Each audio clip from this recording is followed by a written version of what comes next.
আমি গ্যারান্টি দিচ্ছি এই রেসিপিটি একবার বানিয়ে খেলে এর স্বাদ মুখে লেগে থাকবে। আপনি সপ্তাহে অন্তত 4 থেকে 5 দিন এই রেসিপিটাই বানিয়ে খাবেন। এটা বানানো যেমন সহজ তেমনই খেতে রাজকীয়। এমন একটা সিক্রেট মশলা ব্যবহার করেছি যার কারণে ভাত বা রুটির স্বাদ একেবারে বদলে দেবে। যারা সবজি খেতে পছন্দ করেন না তারাও এটা আঙ্গুল চেটেপুটে খাবে। তো চলুন আর দেরি না করে রেসিপিটা দেখে নেওয়া যাক। নমস্কার বন্ধুরা, আহারে বাহার রান্নাঘরে আপনাদের সবাইকে স্বাগত জানাই। আজকে দারুণ স্বাদের রেসিপিটা করার জন্য দেখুন আমি এখানে নিয়েছি একটা মিডিয়াম সাইজের বেগুন, নিয়েছি 5-6টা সিম, 2টো টমেটো আর নিয়েছি 300 গ্রাম মতো মটরশুঁটি খোসা শুদ্ধ। এবার বেগুনটাকে দেখুন এইভাবে 4 ফালি করে কেটে নিয়েছি। আর এভাবে কেটে দেখে নিতে হবে ভেতরে যাতে কোনো রকম পোকা না থাকে, সেটা দেখে নিতে হবে। আর টমেটোগুলোকে 2 ফালি করে ভাগ করে নিয়েছি। আর শিমগুলোকে গোটাই রেখে দিচ্ছি। দুদিকের শীটটাকে এইভাবে ফেলে দেব আর একটু দেখে নেব যে শিমের ভেতরে কোনো রকম পোকা আছে কি না। অনেক সময় শিমের ভেতরেও পোকা থাকে, ভেতর থেকে বোঝা যায় না। লাইটের অপোজিট সাইডে যদি একটু ধরে দেখা যায় তাহলে বোঝা যায় যে ভেতরে পোকা আছে কি না।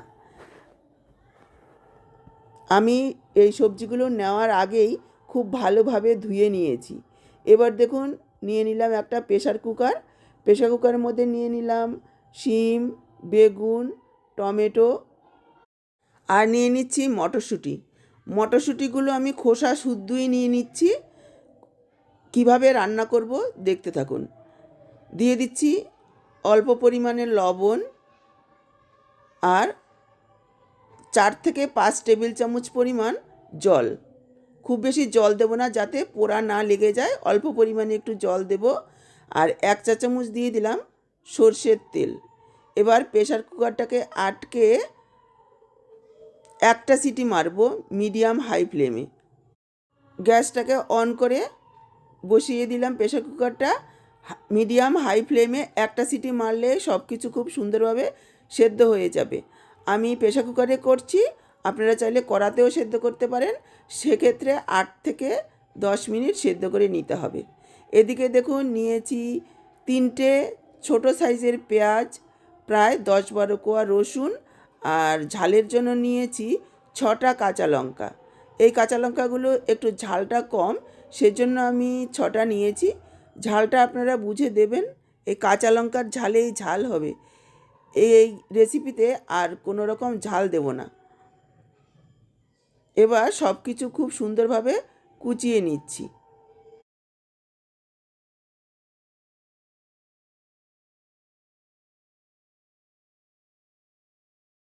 এদিকে দেখুন প্রেসার কুকারটা একটা সিটি পড়ার পর আমি গ্যাসটাকে অফ করে দিয়েছি আর প্রেসারটা বের হওয়া পর্যন্ত অপেক্ষা করেছি। এবার প্রেসারটা খুলে নিলাম।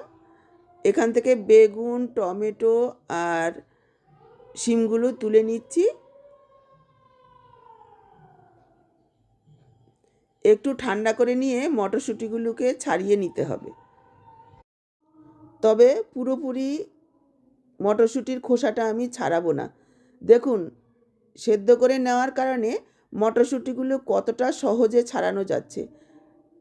এই মটরশুঁটি ছাড়াতে অনেকটাই আমাদের সময় লাগতো, কিন্তু ধুয়ে পরিষ্কার করে আমি প্রেসার কুকারে দিয়ে দিয়েছি, খুব সুন্দরভাবে সেদ্ধ হয়ে গেছে। এবার এভাবে টান দিলেই মটরশুঁটিগুলো বেরিয়ে আসছে। তবে আমি এখানে মটরশুঁটির উপরের যে খোসাটা রয়েছে সেটাও ফেলবো না, ভেতরের যে প্লাস্টিকের মতো অংশটা রয়েছে সেটা শুধু ফেলে দেব। দেখুন এইভাবে টান দিলেই খুব সুন্দরভাবে সব কিছু চলে আসছে হাতে, আর শুধু খোসাটাই বাকি থেকে যাচ্ছে। এই শীতে মটরশুঁটি প্রায় প্রতিদিনই আমাদের বাড়িতে আসে। মটরশুঁটি ছাড়াতে অনেকটাই সময় লাগে, তবে এইভাবে যদি একটু সেদ্ধ করে নেওয়া যায় তাহলে কিন্তু ঝট করে 1 কেজি মটরশুঁটি ছাড়িয়ে নেওয়া যায় খুব সহজে, একেবারে অল্প সময়ে। দেখেই বুঝতে পারছেন।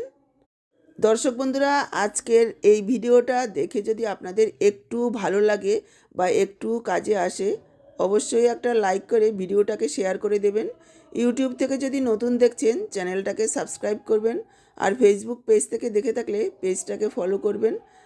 একটা লাইক আর একটা শেয়ার আমাদের জন্য অনেকটাই গুরুত্বপূর্ণ। এখানে এই সবজিগুলো সেদ্ধ করার যে জলটা রয়েছে সেটাও আমি রান্নায় ব্যবহার করব, ফেলবো না। এটার মধ্যে অনেকটাই ফ্লেভার, ভিটামিন রয়েছে। দেখুন, কথা বলতে বলতে আমার পুরো মটরশুঁটি ছাড়ানো হয়ে গেছে। এবার যে বেগুন, টমেটো, শিম সিদ্ধ করে তুলে রেখেছিলাম, সেখান থেকে টমেটো, বেগুনের খোসাগুলো ছাড়িয়ে নেব।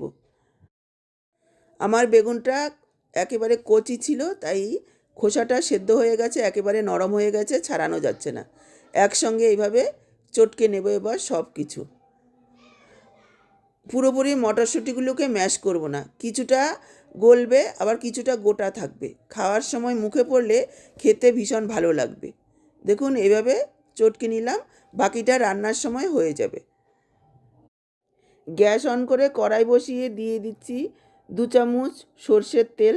এই রান্নাটা সর্ষের তেলে করলেই বেশি ভালো লাগবে খেতে। আপনারা চাইলে আপনাদের পছন্দ অনুযায়ী রান্নার তেল দিয়ে করতে পারেন। তেল গরম হয়ে গেলে আমি এখানে যোগ করে দিলাম চিনেবাদাম। এখানে 2 টেবিল চামচ পরিমাণ চিনেবাদাম রয়েছে। বাদামগুলোকে লালচে করে ভেজে নেব। দেখুন, বাদামগুলোকে লালচে করে ভেজে তুলে রাখছি। বাদাম তুলে নিয়ে বাকি যে তেলটা রয়েছে তার মধ্যে দিয়ে দিলাম বড়ি। এখানে আমি কলাইয়ের ডালের বড়ি যোগ করেছি। বড়িগুলোকে লালচে করে ভেজে তুলে রাখছি।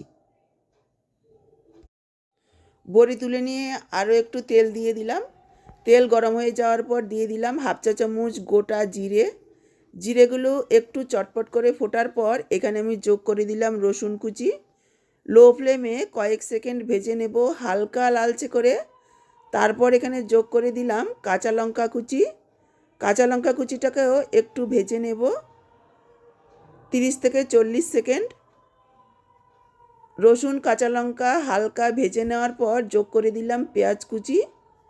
পেঁয়াজ কুচিটাকে একেবারে লালচে করে ভেজে নেব।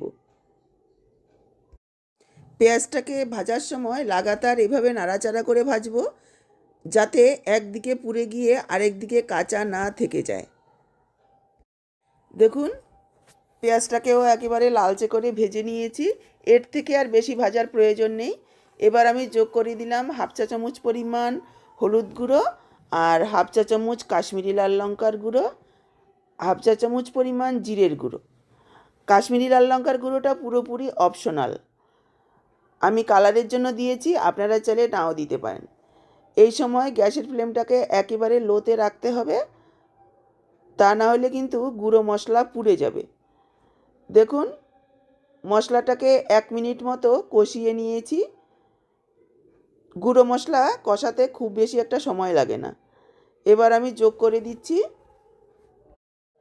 সেদ্ধ করে চটকে রাখা শিম, বেগুন, টমেটো, মটরশুঁটি একসঙ্গে। এবার খুব ভালোভাবে মশলার সাথে মিশিয়ে নেব। মশলার সঙ্গে মেশানোর সময় এভাবে একটু চামচ দিয়ে ঘেঁটে দেব, যাতে সব কিছু খুব সুন্দরভাবে মিশে যায়। বেগুন, টমেটোগুলো যাতে চাকা চাকা না থেকে যায়। মশলার সাথে মিশিয়ে নেওয়ার পর যোগ করে দিলাম পরিমাণ মতো লবণ। এবার 2 থেকে 3 মিনিট সময় নিয়ে এভাবে নাড়াচাড়া করব, আর এই জলজলে ভাবটা শুকিয়ে নেব, যাতে বেগুন, টমেটো, শিম এগুলো একটু কষা কষা হয়ে যায়।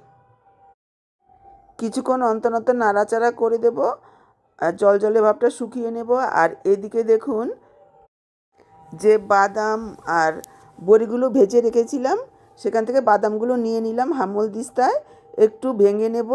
তবে পুরোপুরি গুঁড়ো করব না, একটু যাতে সামান্য গোটা গোটা থাকে সেইভাবে ভেঙে নেব। বাদামগুলো ভেঙে নেওয়ার পর যোগ করে দিলাম বড়িগুলো। বড়িগুলো হালকা একটু গুঁড়ো করে নেব। দেখুন, এই রকম। এদিকে নিয়েছি কিছুটা ধনেপাতা, একটু কুচিয়ে নেব।